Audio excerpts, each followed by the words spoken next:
गिरिराज धरण की जय, श्री वल्लभाधीश की जय, श्री गोसाई जी परम दयाल की जय, श्याम सुंदर श्री यमुने महारानी की जय, काशी विश्वनाथ भगवान की जय, गौरा महारानी की जय,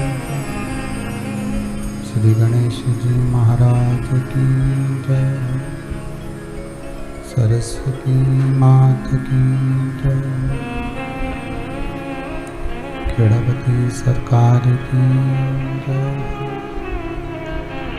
कुबरेश्वर महादेव की जय, संत सद्गुरुदेव गौ माता की जय, चिंता संतान हंतारो यत्पदानुरेणव शयनं तनीजचार्यानं प्रणमामि मुहुर्मुहुः। यन्मृगोजन्तुः सर्वदुःखातिगो भवेत् तमं सर्वदा वन्दे श्रीमद्वल्लभनन्दनम्। अज्ञानतिमिराभास ज्ञानजशलाकया चक्षुरुन्मीलितेन तस्मै श्रीगुरवे नमः। नमामि हृदयशेषे लीलाचरद्विषयेन लक्ष्मीसहस्रलाम्भी सर्वमानं कलानिधिं। चतुर्विश्वचतुर्भिश्वचतुर्भिश्वत्रिभिस्तवा सृजायते योऽसो पंचदा हृदये मम। बोलो विश्वनाथ भगवान की जय।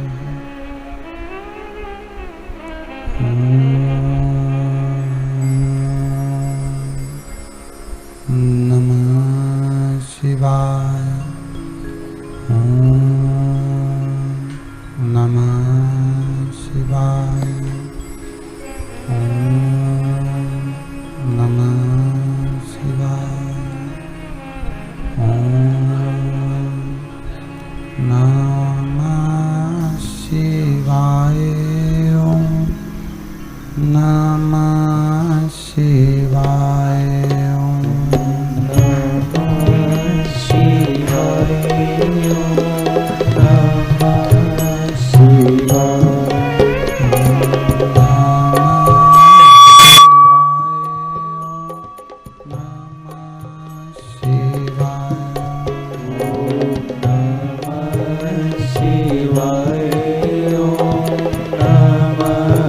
शिवाय।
हर हर महादेव, हर हर महादेव, हर हर महादेव।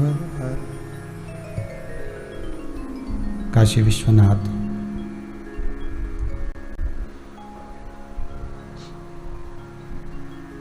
कैलाशी अविनाशी त्रिकालदर्शी भूत भावन भूतेश्वर भगवान शिव, जिनकी पुनित पावन शिव महापुराण की कथा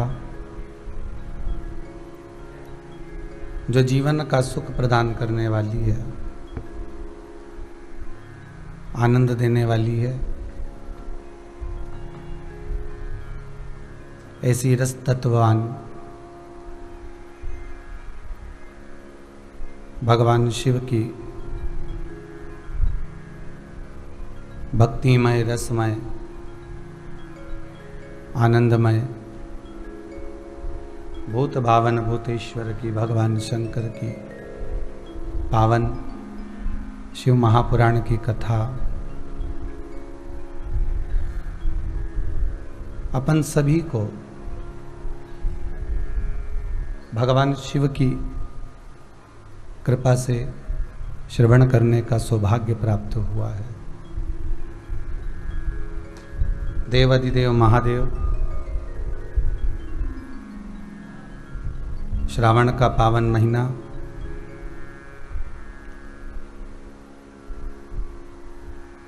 जिस पुनित पावन महीने में 4 महीने चतुर्मास के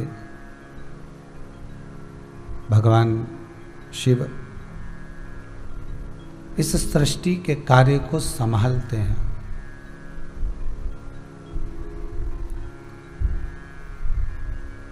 ऐसे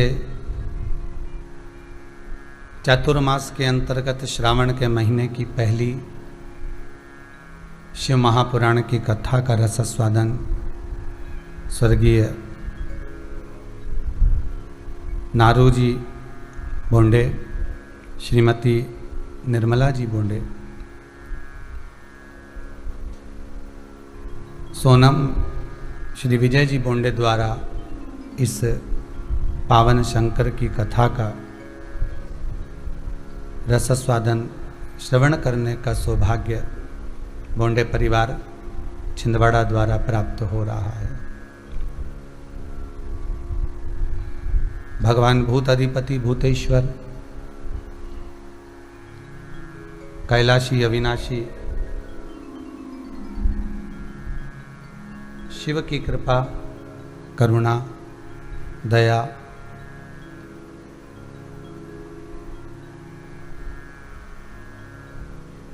जैसे श्रावण के महीने में भगवान शिव के जलाभिषेक की महत्वता है।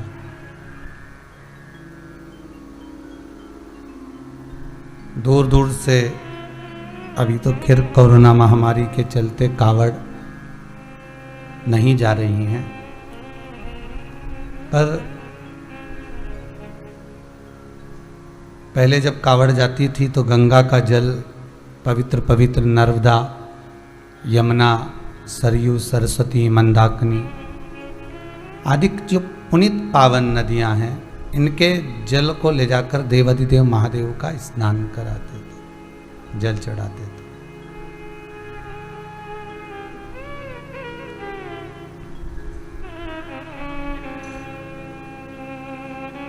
पर अगर देखा जाए तो जैसे चतुर्मास का महीना भगवान विष्णु कार्यभार भगवान शंकर को अगर दे देते हैं, भगवान शिव को प्रदान कर देते हैं, और शिव को जब उन्होंने अपना कार्यभार दे दिया और शंकर भगवान ने अपना कार्यभार जब ग्रहण कर लिया, सब कुछ शिव के अधीन हो गया।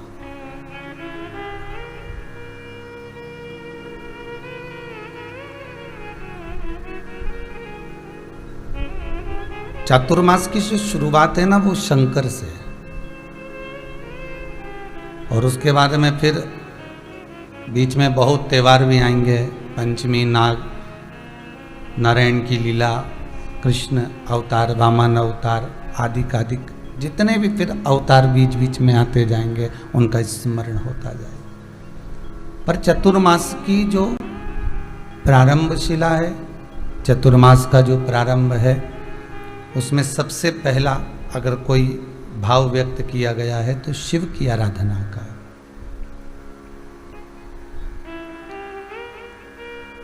शंकर की आराधना, शिव तत्व को जानना, शंकर को पहचानना,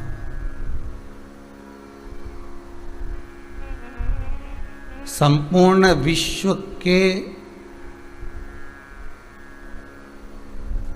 ब्रह्मांड के जितने भी साधक हों, उपासक हों, संत हों, साधु हों, सन्यासी हों, तपस्वी हों, ये सब भले तप करे हों, भले साधना करी हो, पर उस तप साधना का जो बल है, उससे भी ये ज्ञात नहीं कर पाते हैं कि शंकर शंभु त्रिकालदर्शी कैलाशी अविनाशी शिव तत्व है क्या।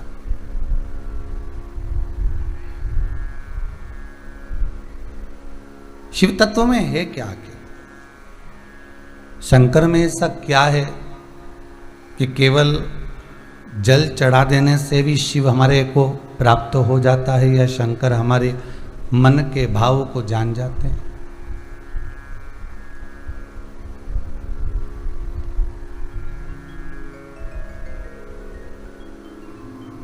शिव में आखिर है क्या ऐसा? शिव महापुराण की कथा कहती है कि शंकर के शिवलिंग के भीतर 33 कोटि देवताओं की जो तेज पुंजता है, 33 कोटि देवताओं का जो तेज है, जो बल है, जो सुख है, वो शिवलिंग के रूप में भगवान शंकर के पास में ही विराजमान है। एक सूर्य का प्रकाश संपूर्ण ब्रह्मांड में प्रकाशित कर देता है, उजाला कर देता है, प्रकाश उत्पन्न कर देता है।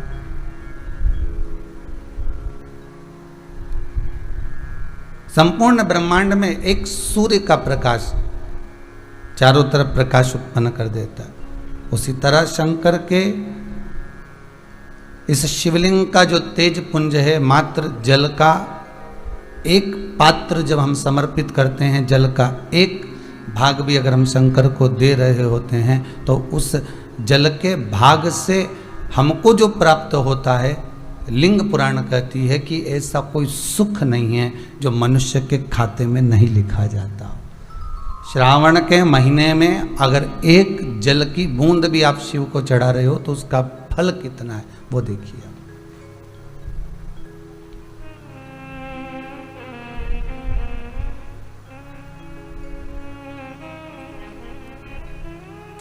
अगर एक लोटा पानी भी हम शंकर को चढ़ा रहे हैं तो उसका पुण्य भाग कितना है, उसका लाभ कितना है। आपको पहले भी कथा में काज फिर कहते हैं, शंकर को अगर आप एक बेलपत्र चढ़ा रहे हो तो यह मत सोचना कि आप चढ़ा रहे हो, कहीं कोई पुण्यता आपके जीवन की प्रकट हुई होगी, तब जाकर शिव को एक बेलपत्र आप समर्पित कर पा रहे। तब शंकर को आप एक बेलपत्र दे पा रहे हैं। अगर एक लोटा पानी भी आप शंकर जी को चढ़ा रहे हैं, एक लोटा पानी भी अगर शिव को समर्पित कर रहे हो, तो ये केवल आपकी पुण्यता नहीं, आपके परिवार की, आपके कुटुंब की, आपके कबीले की, आपके पूरे कुल की कहीं पुण्य आई हो। तब जाकर भगवान शंकर की पावन कथा को हम श्रवण कर रहे हैं, जल भगवान शंकर को समर्पित कर रहे हैं। कहीं हमारी पुण्यता।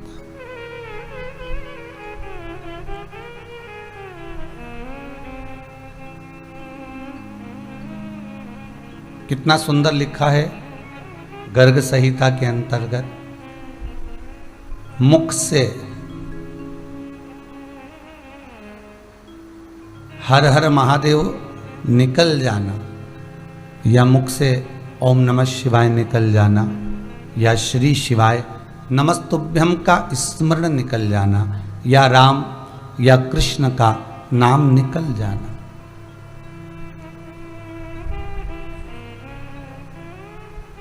कोई सहजता में नहीं निकलता, इसमें भी हमारा पुण्य है, इसमें भी हमारी पुण्यायिता है।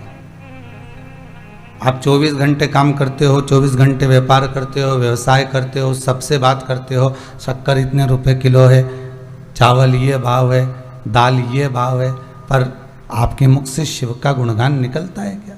नहीं। सुबह घर से निकले तब भगवान का भले स्मरण कर कर निकल गए, शाम को भले घर पहुंचे तब भले आपने शिव का गुणगान कर लिया, पर दिन भर तो आपसे मुख से भगवान का नाम नहीं निकलेगा ना। आप प्रयास करेंगे तो भी प्राप्त नहीं होगा। वो तो शिव करुणा सागर की कभी कभी कृपा ऐसी हो जाती है कि दिन भर मुख से श्री शिवाय नमस्तुभ्यम का स्मरण निकलता रहता।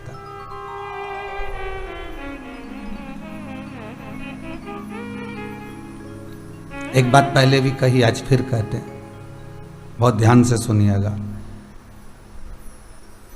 उदर की तृप्ति भोजन से और आत्मा की तृप्ति भजन से। प्रतिदिन इन इंद्रियों को चलाने के लिए भोजन बहुत जरूरी है। नेत्र को, श्रवण शक्ति को, पाँव को, हाथ को, नासिका को, श्रवणता को, मुखता को, प्रत्येक इंद्री को चलाने के लिए, प्रत्येक इंद्री को साधने के लिए भोजन बहुत जरूरी है। कई कई लोग तो कहते हैं बिना भोजन होए ना भजन। अगर भोजन नहीं हो तो भजन में मन लगेगा क्या? चित्त लगेगा क्या? आपके वो एक त्योहार आता है ना अपना, हरतालिका तीज, माताएं शिव जी का पूजन करती है, उस दिन कुछ नहीं खाती है। एक करवा चौथ का दिन भी होता है जिस दिन माताएं कुछ नहीं खाती हैं। पर ये अगर व्रत बनाया गया है, ये व्रत अगर निर्मित किया गया है और माता पार्वती के द्वारा ये सारे व्रत जो बनाए गए हैं, इन व्रतों को अगर हम ध्यान दें, इन व्रतों को अगर हम साधें, तो विचार करिएगा, माता पार्वती ने तो सब छोड़ दिया था, शंकर के लिए सर्वस्व त्याग दिया था। आप भी त्यागती हो, एक दिन आप भी हरतालिका तीज का हस्त नक्षत्र में आप भी व्रत करती हो, आप भी करवा चौथ करती हो, पर दिन भर भूखे रहने के बाद में जब आखिरी में पूजन का जब समय आता है तो तुम्हारी बेचैनी और बढ़ जाती है कि कैसे भी जल्दी से पूजन हो जाए, कैसे भी हम नचित हो जाए।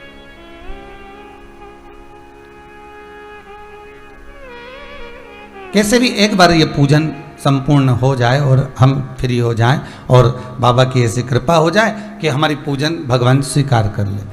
पर दिन भर आप भूखे रहे, दिन भर आपने भोजन नहीं करा, दिन भर आपने पानी नहीं पिया, दिन भर आप कुछ नाश्ता, फलाहार, फल फ्रूट, मिठाई, चाय, नाश्ता कुछ भी नहीं ग्रहण करे, और शाम होते होते भगवान की ऐसी लगन लगाकर कि अब बस पूजन होना है, जल्दी तैयार भी होना है, पूजन हो जाए, जल्दी से मैं नचित हो जाऊं, आधा घंटा 1 घंटा जो भी पूजन होगी उसके बाद मैं कुछ ना कुछ ग्रहण कर लूँ,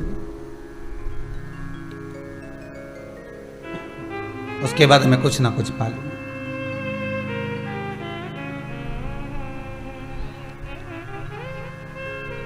अब कोई आपसे कह दे कि पूजन करने के बाद भी आपको चाय नहीं पीना है, पूजन करने के बाद भी आपको पानी ग्रहण नहीं करना है,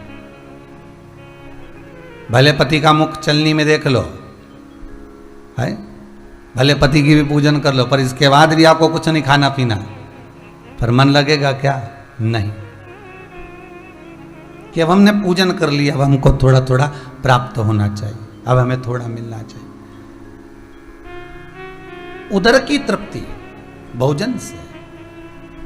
बार बार उमड़ उमड़ कर आता है कि मुझे चाय पी लेना चाहिए, पूजन हो गई है, हरतालिका तीज का थोड़ा सा पूजन हो गया है तो मुझे चाय पी लेना चाहिए, मुझे थोड़ा सा ये भाग ग्रहण कर लेना चाहिए, मुझे प्रसाद ले लेना चाहिए, मुझे कुछ पा लेना चाहिए। उदर की तृप्ति भोजन से, पर आत्मा की तृप्ति भजन से। ये आत्मा की जो तृप्ति का सुख है वो भगवान के भजन बिना नहीं हो सकता। एक संत एक लोटे को, एक कलश को प्रतिदिन मांजते थे, प्रतिदिन, और खूब अच्छे से मांजते, और लोटा चमकता भी था खूब जोरदार। आप किसी बर्तन को रोज मांजोगे तो चमकेगा कि नहीं चमकेगा? अरे बोलो तो, जितने आस्था पर कथा सुन रहे हो, जितने फेसबुक यूट्यूब पर श्रवण कर रहे हो, दिल से तो बोलो। बर्तन को अगर रोज मांजोगे तो चमकेगा, प्रतिदिन मांजोगे तो चमकेगा। चाहे वो चांदी का हो, पीतल का हो, एल्युमिनियम का हो, कांसे का हो, स्टील का हो, उस बर्तन को अगर आप रोज मांज रहे हो तो वो चमकेगा प्रतिदिन। अब शिष्य बोला, गुरुदेव ये आप क्या करते रहते हो? रोज बर्तन मांजते हो, रोज कलश मांजते हो, रोज रोज मांजने की क्या जरूरत है? जिस दिन अगर काम में लेना है कि आज हमको पानी चढ़ाने जाना है या आज हमको भगवान का स्नान करने जाना है, तो उसी दिन इस पात्र को क्यों नहीं मांजते?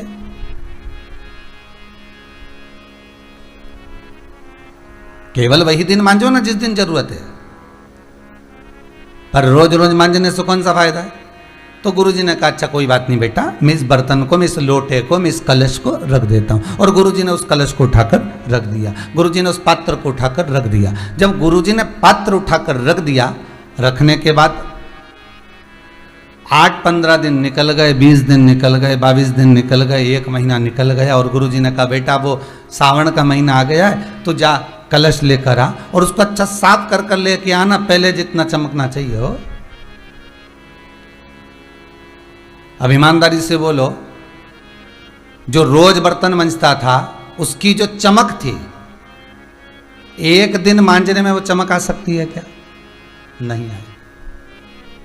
फिर थोड़ी मेहनत भी ज्यादा करनी पड़ेगी, ज्यादा उसको घसना पड़ेगा, ज्यादा उसको रगड़ना पड़ेगा, फिर भी चमक आ जाए तो बड़ी मुश्किल की बात है। चमक नहीं आई। गुरुजी के पास में आया, गुरुदेव ने कहा, बेटा ये तो पहले जैसा तो चमक ही नहीं रहा। चेला बोला, गुरुजी 1 महीने से रखा भी तो था, अब जब 1 महीने से रखा हुआ है तो वो चमकेगा कैसे? तो गुरुजी बोले, वही तो मैंने तुझसे कहा था कि रोज रोज मांजेंगे तो चमक बनी रहेगी और वो चमकता रहेगा। शिव महापुराण की कथा भी यही कहती है, रोज रोज शिव महापुराण की कथा यदि आप श्रवण करते रहोगे तो संसार सागर में चमकते रहोगे। ये शिव कथा, ये शंकर की कथा। इस आत्मा को परमात्मा से मिलाने का एक तरीका शंकर का अनुमोदन है।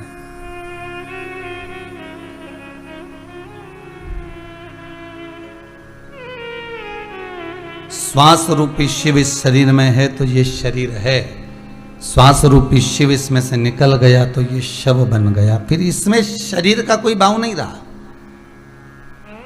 फिर केवल एक शव है।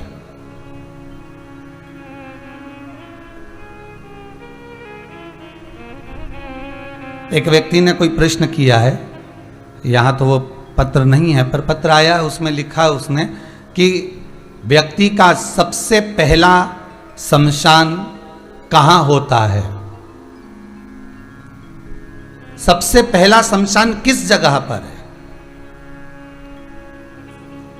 शिव महापुराण की कथा कहती है दुनिया में सबसे पहला शमशान उसका घर होता है।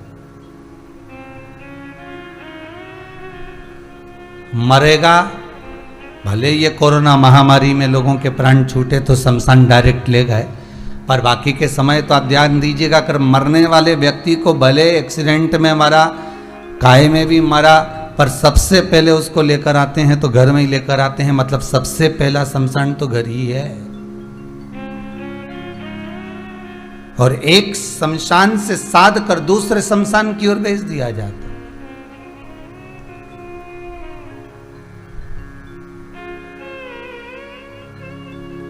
इस शमशान में, जो घर का शमशान होता है ना, इसमें समय को भस्म किया जाता है, और उस शमशान में जब बांध कर ले जाते हैं तो उसमें शरीर को भस्म किया जाता है। दोनों में कोई अंतर नहीं।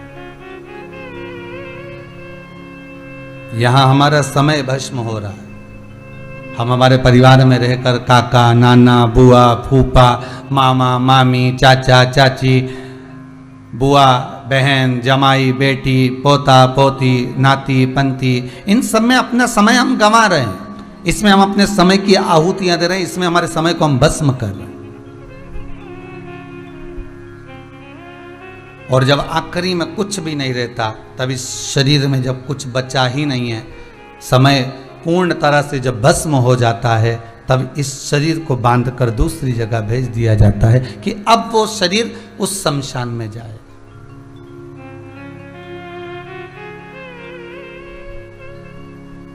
शमशान भी बनाया तो बहुत दूर बनाया।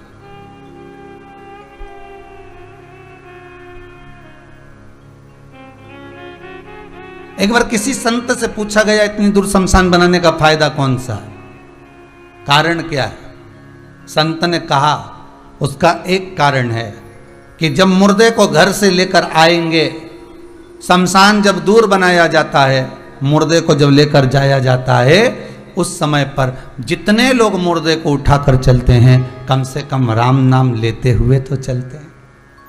शमशान दूर बनाने का कारण भी यही है कि परमात्मा का भजन उतनी देर आप दिल से कर तो रहे हो, उस परमात्मा के दरवाजे जाते जाते राम नाम सत्य बोलते तो जा रहे हो, शंकर का स्मरण करते तो जा रहे हो, शिव नाम लेते हुए तो जा रहे हो। और जितनी देर आप राम नाम लें, शिव नाम लें, कृष्ण नाम लें, भवानी का नाम लें, दत्त का नाम लें, आपकी मर्जी पड़े जिसका आप नाम लें, जितनी देर ले रहे हैं समझ लेना, उतनी देर आप इस मन रूपी लोटे को, इस आत्मा रूपी कलश को अच्छे से मांझ रहे हो, साफ कर रहे हो।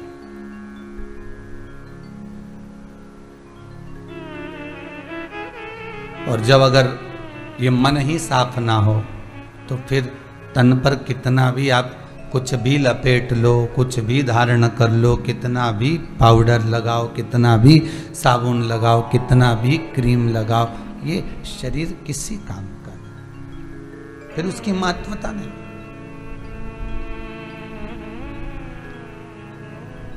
भगवान कभी इस शरीर को देखकर प्रसन्न नहीं होता।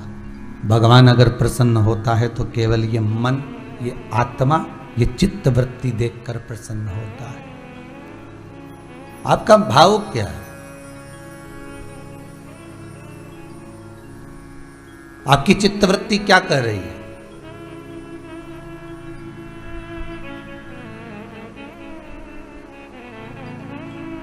किसी ने गंगा जी से पूछा, गंगा, ए मां गंगा, स्वयं शांतनु ने भी गंगा जी से पूछा था।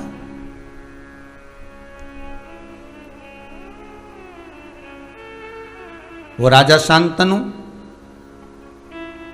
जो गंगा जी के पति भी कहलाए, एक बार उन्होंने भी पूछ लिया था। पर बड़ी विचित्र कथा है राजा शांतनु की, जो गंगा के पति बने।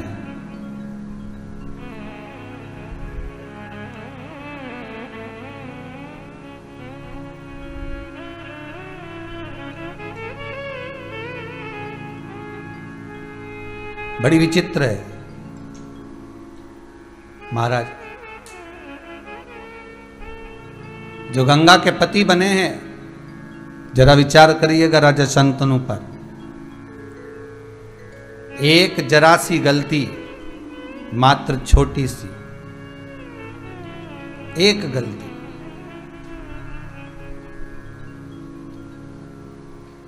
कौन थे राजा शांतनु? पूर्व समय में राजा महाभीष्म। एक गलती हो गई, जो पृथ्वी पर आकर मनुष्य बन गए। पहले भी मनुष्य थे, पर क्रम क्या था इनका ये देख लीजिए कि खूब भजन करना। जहां मंदिर नहीं बनते, वहां राजा महाभीष्म मंदिर का निर्माण करते थे। ये गंगा के पति राजा शांतनु पूर्व समय की कथा कि पूर्व में आखिर इस राजा शांतनु ने ऐसा क्या करा था।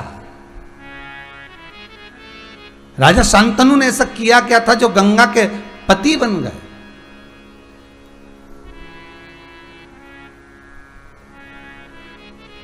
और पत्नी भी मिली तो विरोधाभासी मिली।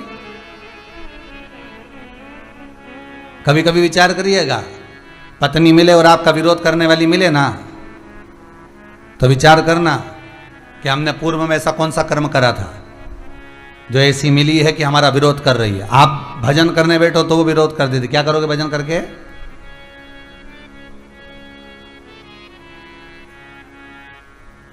ज्यादा परिवार में खर्च कर दो तो बोल देगी। ये भाई बंधुओं में खर्च कर कर क्या करोगे? दिन भर लूटा करते हैं, रहने दो, बहुत कर लिया तुमने, विरोधाभासी।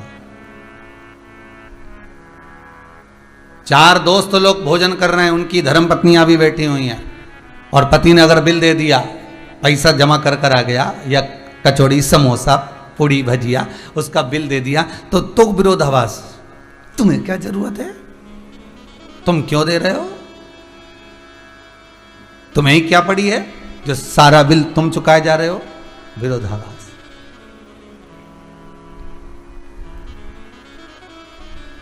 क्या विचार करना, गंगा के विरोधाभासी हो सकती है?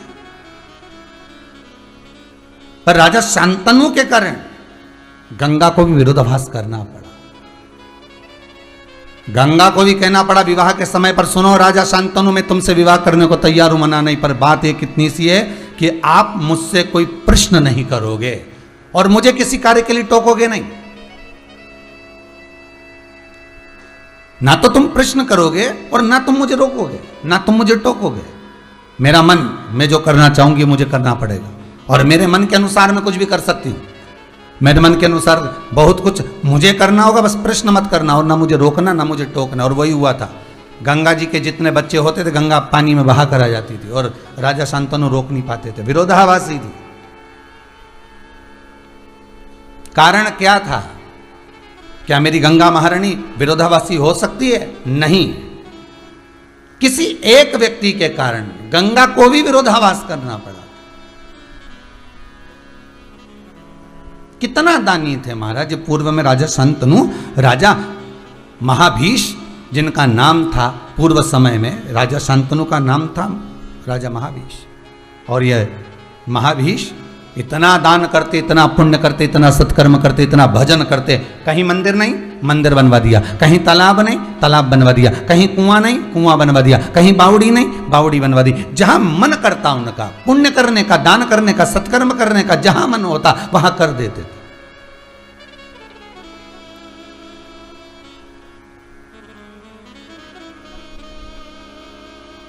इस मृत्यु लोक में आने के बाद लोग कितने यज्ञ करते हैं, कितने अनुष्ठान करते हैं, कितना दान करते हैं, कितना पुण्य करते हैं, कितना सत्कर्म करते हैं, इसकी लेखावली देवताओं के पास में रहती है। शास्त्र ये कहता है, महाभारत तो यहां तक कहती है कि राजा महाभीष इतने अश्वमेध यज्ञ करे थे, इतना पुण्य करा था कि जो डायरी थी लिखने वाली वो डायरी तक भर गई थी। अब विचार करिएगा जरा, मतलब लोगों का जो पुण्य का हिसाब है ना वो रखना सरल है, पर राजा महाभीष का हिसाब रखना बहुत कठिन है। राजा शांतनु जो पूर्व में समय थे उसका हिसाब रखना बड़ा कठिन था। बस एक गलती कर गए राजा महाभीष, दान पुण्य यज्ञ अनुष्ठान संकीर्तन सब करा, पुण्य कमा कमा कर इंद्र के पास पहुंचे। इंद्र ने सम्मान देकर इनको ब्रह्मलोक में स्थापित कर दिया कि अब तुम्हें कहीं नहीं जाना, अब आपको ब्रह्मलोक में रहना, अब आप ब्रह्मलोक में निवास करें। और ब्रह्मलोक का निवास करो, ब्रह्मलोक में रहो। अब एक बार ब्रह्मा जी के कमंडल में गंगा जी थी, ब्रह्मा जी के कमंडल में गंगा।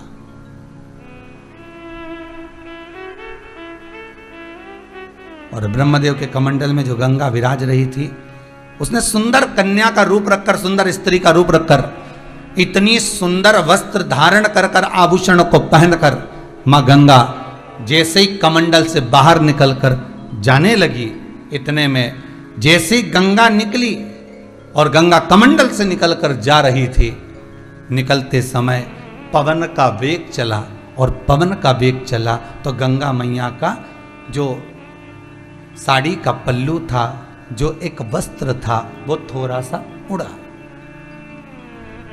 वस्त्र उड़ा, गंगा जी के मस्तक से वस्त्र नीचे हो गया।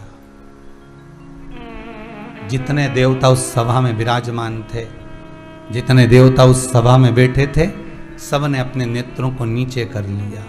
कितना सुंदर संवाद है इस गंगा महारानी का। शिव महापुराण के इस संवाद को जिंदगी भर याद रखना। जितने भाई, जितने माताएं, जितने बच्चे, जितने बुजुर्ग, जितने युवान, बहन भाई, जितने कथा को सुन रहे हैं, इस कथा को अपनी जिंदगी में जरूर उतारना।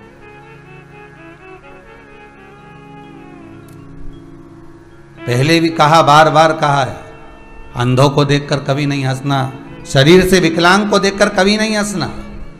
कोई बहुत गरीब हो गया उसको देखकर ना हंसी है, कोई दरिद्रवान हो गया उसको देखकर ना हंसी है, कोई दुर्बल हो गया उसको देखकर ना हंसी है, कोई शरीर से बहुत मोटा हो गया उसको देखकर ना हंसी है, कोई कैसा हो गया उसको देखकर हमें नहीं हंसना है। क्योंकि शास्त्र कहता है, गरुड़ पुराण में स्पष्ट कहा गया कि मनुष्य का एक जन्म जिस पर वो हंसा है, वैसा ही जन्म उस मनुष्य को एक बार लेना पड़ता है। इस मृत्यु लोक में आकर किसी की संतान नहीं है, उसको देखकर नहीं हंसना साहब। कई हमारे यहाँ 8 साल संतान नहीं, हमारे यहाँ 10 साल, हमारे यहाँ 15 साल, हमारे यहाँ 20 साल नहीं हुए, अब उसको देखकर मुस्कुराना नहीं, हंसना नहीं।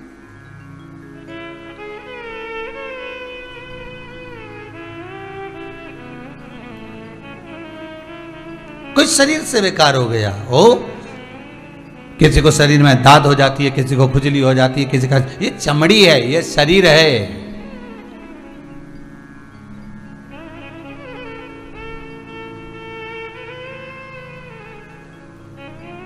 किसी का भरोसा नहीं है महाराज, कितना सवार हो गए उसको, हो सकता है उसको देखकर कोई हंस दिया,